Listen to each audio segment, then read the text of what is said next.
तो hello guys, आज हम करेंगे चैप्टर 2 की 2.1 एक्सरसाइज। बाकी अब हमारी आ चुकी है गणिता मंजरी वाली बुक, ये रही।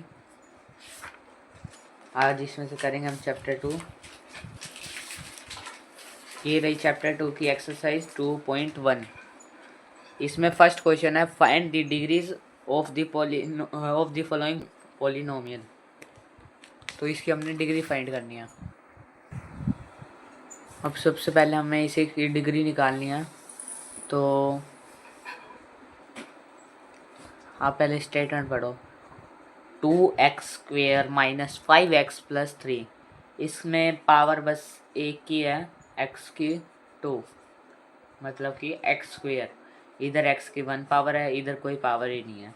तो हमने डिग्री में ये बताना होता है जो भी हाईएस्ट पावर होती है, हाईएस्ट पावर।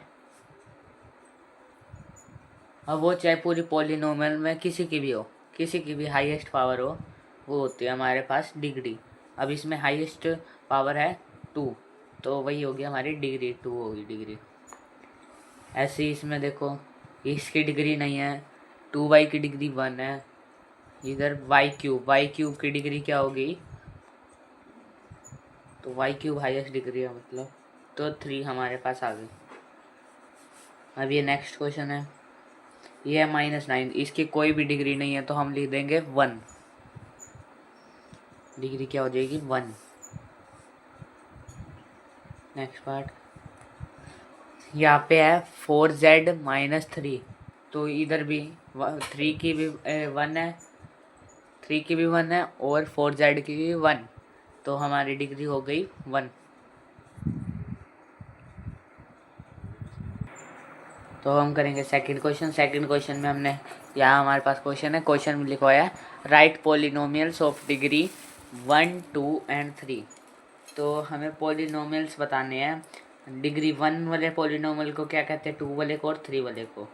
तो जो 1 वाला हमारे पास होता है, 1 पॉलिनोमियल वाला, 1 डिग्री वाला पॉलिनोमियल होता है,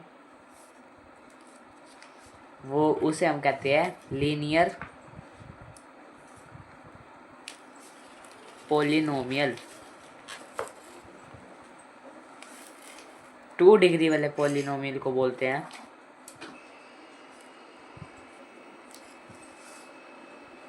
क्वाड्रेटिक पॉलिनोमियल। और 3 डिग्री वाला जो हमारे पास पॉलिनोमियल होता है, उसे हम बोलते हैं क्यूबिक पॉलिनोमियल। सारों को समझ आया ना? तो ये हमारे पास डिग्री आ गई पॉलिनोमियल की। अब अगर एग्जाम्पल लिखिए, तो एग्जाम्पल में हम क्या लिखेंगे? 1 डिग्री ऑफ पॉलिनोमियल वाले में लिखेंगे हम, 1 वाले में लिखेंगे जस्ट लाइक 3z+7 हो गया। और 2 डिग्री वाले में हम लिख देंगे z² प्लस 3z+7 कर दिया इसमें भी। और 3 डिग्री वाले में हम लिख देंगे 6z³ plus z² plus 3z+7। अब देखो, इसमें हाईएस्ट पावर कितनी है? 1। इसमें हाईएस्ट पावर कितनी है? 2। इसमें हाईएस्ट पावर है 3। तो डिग्री होगी वही, 1 में 1, 2 में 2, 3 में 3। ये एग्जाम्पल हो गए इसके। अब चलो आगे बढ़ते हैं थर्ड क्वेश्चन की तरफ। थर्ड क्वेश्चन में हमारे पास क्या दिया गया है? What are the coefficients of x² and x³ in the polynomial. Coefficient, अब सबसे पहले बताओ कि मेरे को कोफिशिएंट होता क्या है। कोफिशिएंट जैसे अब हमें 6z³ का ये है, इसका कोफिशिएंट निकालना है। तो z³ का कोफिशिएंट निकालना है इसमें, इस पूरे में। तो z³ क्या है? बस एक बार ही है यहाँ पे, और इसके आगे क्या है? 6। तो 6 हो गया हमारा कोफिशिएंट। जो भी मतलब डिजिट हमारे पास दिए जाए, जैसे इसमें अब x² और x³ का निकालना है, तो x² यहाँ पे है, देखो ये सिंगल x है, ये है x²। x² के साथ लगा हुआ है हमारे पास 6। तो x² का कोफिशिएंट हो गया हमारे पास 6। साथ में साइन भी लगाएंगे। यहाँ पे प्लस का साइन है तो हम साइन ही लगाते प्लस में, पता है। और एक्स क्यूब, अब यहाँ पे एक्स क्यूब देखो, या सिंगल एक्स है या एक्स स्क्वायर है या एक्स क्यूब है और या एक्स की पावर 4 है। तो एक्स का क्यूब बस एक ही है। तो अब इसके हम कोफिशिएंट बताएंगे।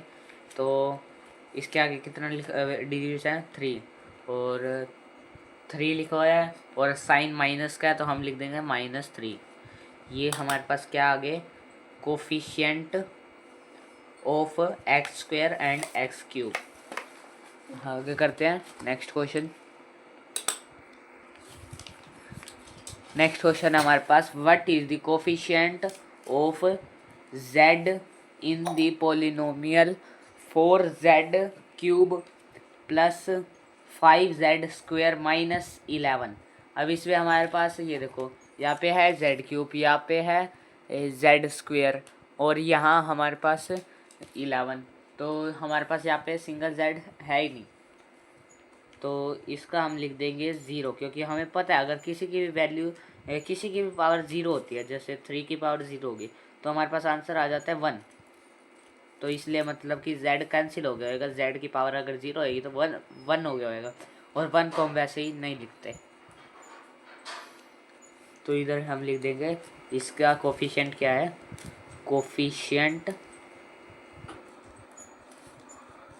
Of 4z cube plus 4z minus 11, coefficient of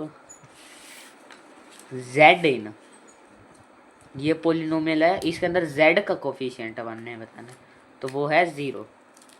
fifth question की तरफ चलते हैं। फिफ्थ क्वेश्चन यहाँ पे हमारे पास दिया गया है, what is the constant term of polynomial. Constant term बताने पोलिनोमियल की। Recall that polynomial of degree 1 are called linear polynomial. In this chapter we shall study linear polynomial.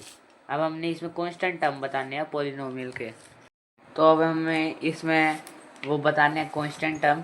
तो इधर हमारे पास ये देखो, इधर है 9x cube plus 5x square minus 8x minus 10। तो इधर हमारे पास x क्यूब है, इसका कांस्टेंट टर्म हो नहीं सकता। इधर स्क्वायर है, इधर भी नहीं, इधर x है, इधर भी नहीं। यहाँ पे हमारे पास 10 है, इसके साथ हमारे पास x नहीं है, तो मतलब इधर हमारे पास 10 के पावर 10 के साथ x की पावर होएगी 0। तो मैंने बताया था आपको कि जिसकी भी पावर 0 हो उसका हमेशा आंसर 1 आ जाता है। तो 10 इंटू 1 हो गया, 1 में 10 इंटू 1 इज इक्वल टू 10। इसलिए यहाँ पे हमारे पास x की वैल्यू 0 नहीं दे रखी, क्योंकि